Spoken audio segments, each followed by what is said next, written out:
नमस्कार, मी सुमित शंकर सावंत आणि तुम्ही पाहताय TV9 मराठी।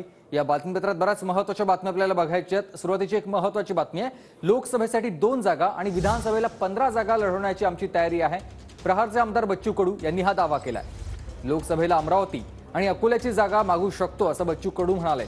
नवनीत राणा आमच्या तिकिटावर लढल्या तरी काय हरकत नाही असं देखील बच्चू कडूंनी मोठं वक्तव्य केलंय। एक जागा मागितले लोकसभेसाठी का विधानसभाच फोकस असणार आहे? आम्ही जास्त विधानसभेवर फोकस करू। किती मतदारसंघ विधानसभेत हवे आहे? आम्ही 15 पर्यंत आहे आमची तयारी। लोकसभा लोकसभेची आमची आता तेच 15-20 तारखेला आमची एक बैठक आहे। त्याच्यामध्ये आम्ही सर्वे केल्यानुसार आपण कुठं मजबूत होऊ शकतो तेव्हा आपण 1-2 सीट मागू। एक जागा मागितले लोकसभेसाठी का विधानसभाच फोकस असणार आहे? आम्ही जास्त विधानसभेवर फोकस करू। किती मतदारसंघ विधानसभेत हवे आहे? आम्ही 15 पर्यंत आहे आमची तयारी। लोकसभा लोकसभेची आमची आता तेच 15-20 तारखेला आमची एक बैठक आहे।